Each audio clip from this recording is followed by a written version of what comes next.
Welcome to the Deep Dive. You're here because you want to understand something better, faster, and today, that something is organic Instagram growth.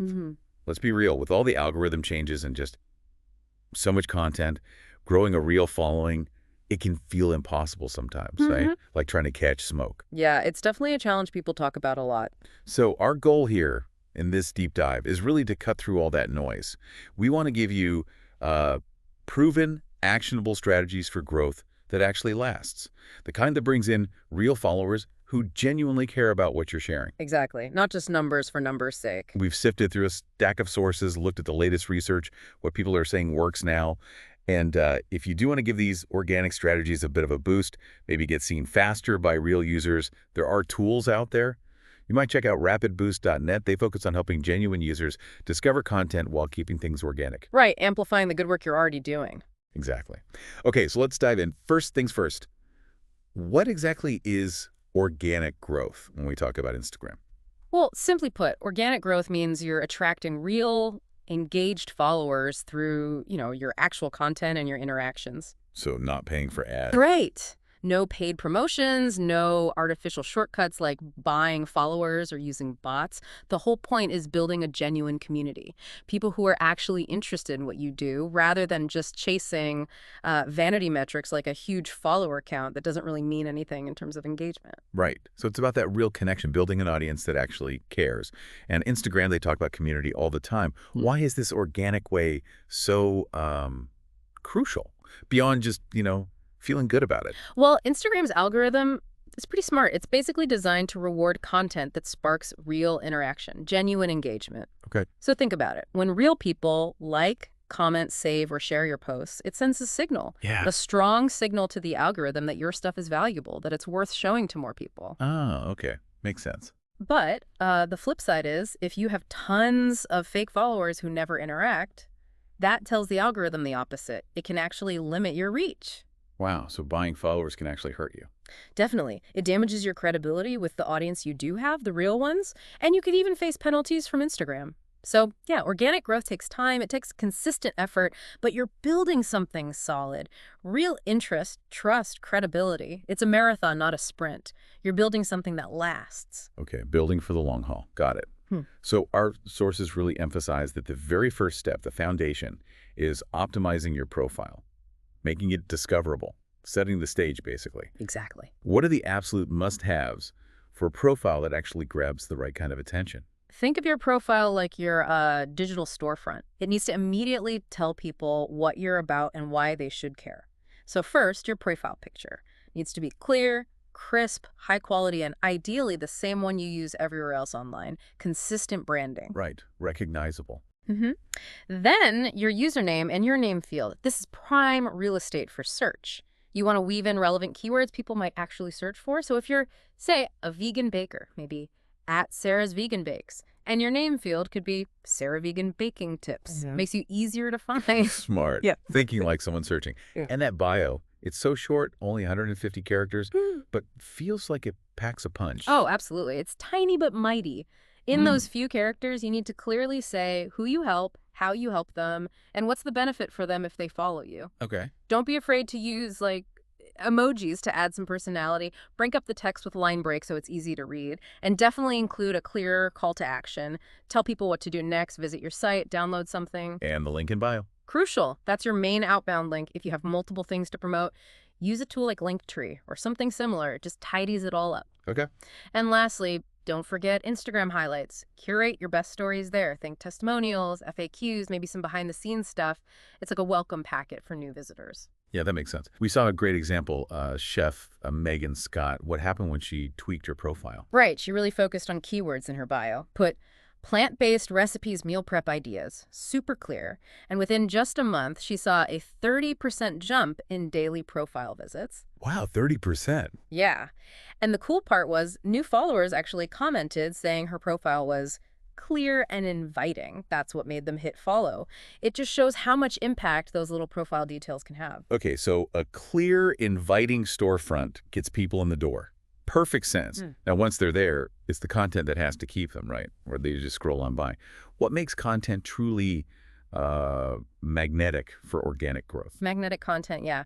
It really comes down to consistently delivering value to your specific audience. What do I find entertaining? Educational, inspiring. Usually it's a mix. So less me, and more you. Exactly. Shift from just promoting yourself to genuinely solving their problems or sparking their interest. And to do that well, you need a clear content strategy. Think like 3 to 5 core content pillars. Content pillars. Yeah, consistent topics you always talk about. So maybe a fitness coach focuses on workouts, nutrition tips, mindset motivation, client transformations, and maybe Q&As. That gives your content focus and ensures you're consistently hitting what your audience cares about. Okay, so have a plan, know your themes. What about the different types of posts? Reels, carousels, single photos, stories. Does the format matter much? Oh, it matters a lot. Using a mix of formats is really key for both engagement and just getting seen. Instagram tends to push accounts that use its newer features more actively. Like Reels. Exactly. Reels often get more reach right now, better discoverability. So jump on trends, do challenges, show your personality in short videos. It can really expand your audience. Okay. And carousels those posts with multiple slides. They're great because they encourage people to swipe, which means they spend more time on your post. That's a big thumbs up to the algorithm. More time equals more value in Instagram's eyes. Pretty much. And don't sleep on story stickers. Polls, quizzes, question boxes. They're fantastic for getting quick interaction and boosting your visibility in feeds. Right. Those are easy ways to get people involved. Our sources mentioned a study about mixing formats. Yeah, Hootsuite did one. They found profiles that regularly mixed reels and carousels grew followers about 30% faster than those just sticking to, like, single photos. 30% faster. That's significant. It really is. It just hammers home that you need to diversify how you present your content and use the different tools Instagram gives you. Okay, so profile dialed in, creating varied, valuable content. Check. Now, how do we make sure people outside our current followers actually see this great stuff? That's where hashtags come in, right? But they feel a bit mysterious sometimes. Yeah, they can feel that way. But hashtags are basically Instagram's filing system. They categorize your content so people searching for specific topics can find it, even if they don't follow you yet. The trick is being strategic, not just, throwing random words out there. Okay, so what is the smart way to use hashtags for organic growth, not just spamming? Well, a good strategy involves research and using a mix. You want some popular tags, maybe those with 100K to a million posts. The big ones. Right. But also mix in mid-tier ones, say 10K to 100K posts. And crucially, find some really specific niche hashtags, maybe under 10K posts. Why a mix? The popular ones give you broad visibility, but it's crowded. The niche ones connect you with a smaller but likely much more interested and engaged audience for your specific topic. It's about hitting different levels. Got it. Layering the approach. Exactly.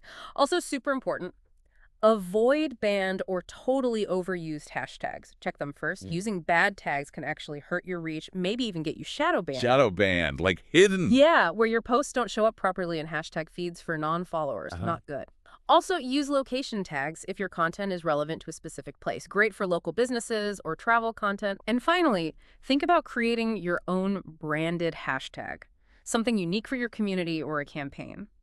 Encourage people to use it. It builds community and helps you track related content. We heard about a travel influencer, Lauren Guyan, who did well with this. Yes, she got really intentional, started using about 7 to 15 carefully chosen hashtags per post, a mix, just like we discussed, some trending local tags for where she was, some niche travel terms. And her branded tag. She pushed that too, encouraged followers to use it.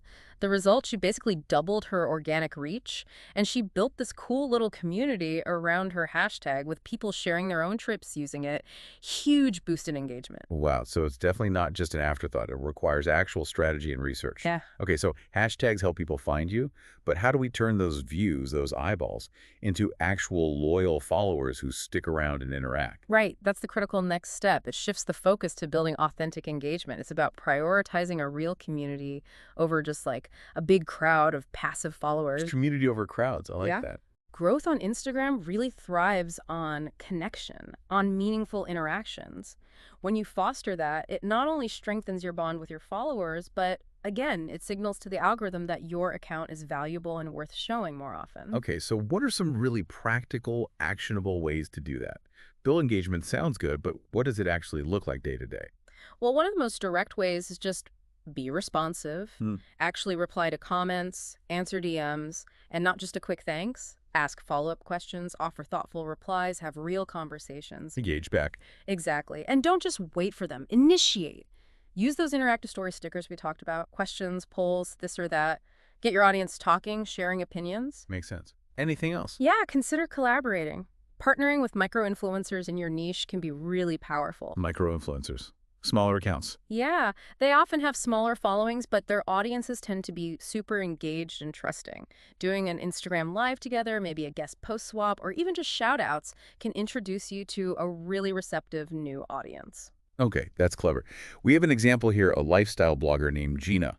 She really focused on engagement. She did. Gina made it a daily habit, spent about 30 minutes not just replying to her own comments, but actively going out and engaging with posts from other accounts in her niche, like real comments, real interactions. And the results. Pretty impressive.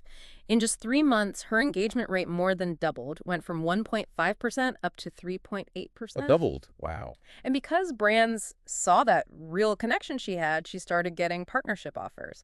It just shows that consistent, genuine engagement pays off in tangible ways. It drives growth and opportunities. That's a fantastic outcome. It really proves engagement isn't just fluff, it's a real driver.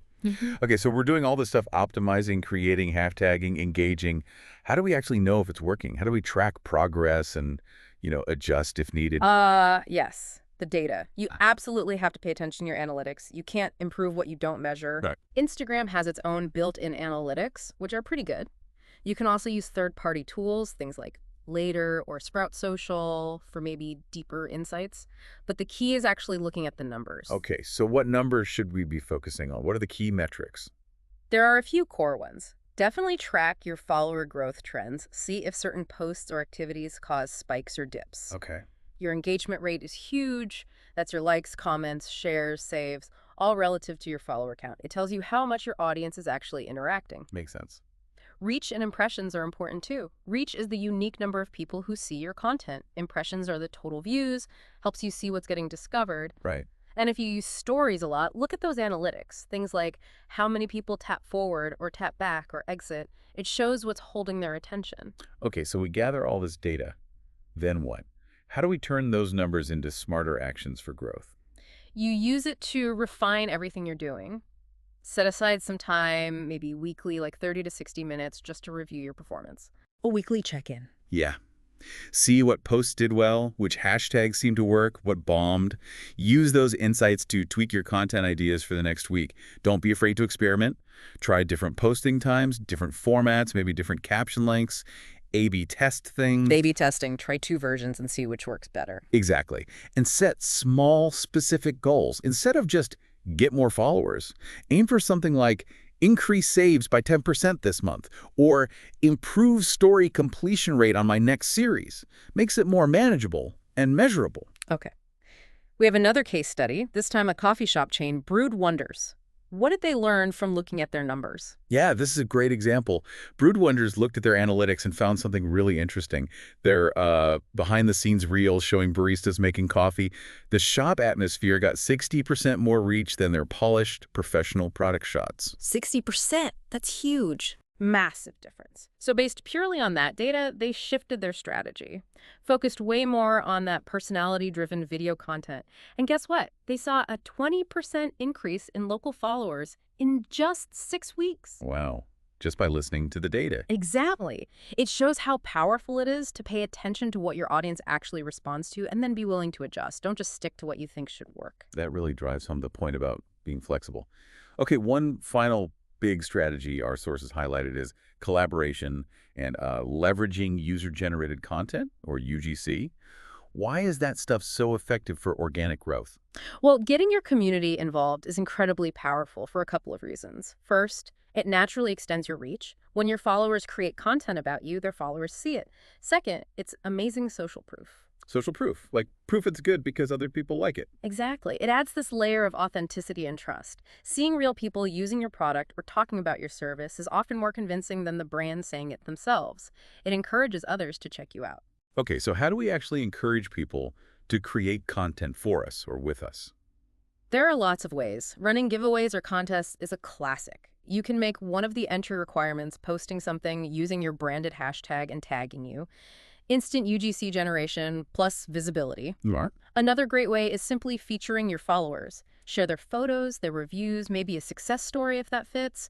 Post it on your stories or even your feed. Always giving credit, of course. It makes people feel valued, builds loyalty, and encourages others to share too. Yeah, people love being featured. Totally. And then there's direct collaboration.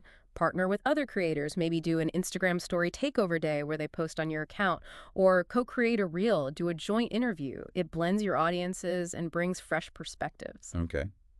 Our source mentioned a clothing brand, EcoWear, and their monthly challenge. How did that work? Yeah, EcoWear started this hashtag EcoWear challenge every month. They'd give a theme, and people would style outfits using EcoWear items and post pics with the hashtag.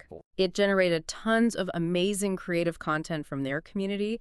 EcoWear then showcased the best ones on their own profile. It became this awesome community feature. The hashtag took off, and they saw steady organic follower growth because people were seeing real customers enjoying the brand. That sounds like a perfect win-win. Great content for them, recognition for the customers. Okay, so we've covered a lot. To kind of pull it all together, what are the absolute key actionable steps someone listening right now can take to actually start growing organically on Instagram? Okay, let's break it down into actionable steps. First, audit your profile. Spend maybe 30 minutes. Look at your picture, bio, highlights. Make sure it's crystal clear, compelling, and uses those keywords. Tweet it. Step 1, profile check. Step 2, choose your content pillars, those 3 to 5 core topics. Get clear on them, then maybe plan out your next 10 posts around those themes. Step 2, content plan. Step 3, experiment with formats, specifically reels and carousels.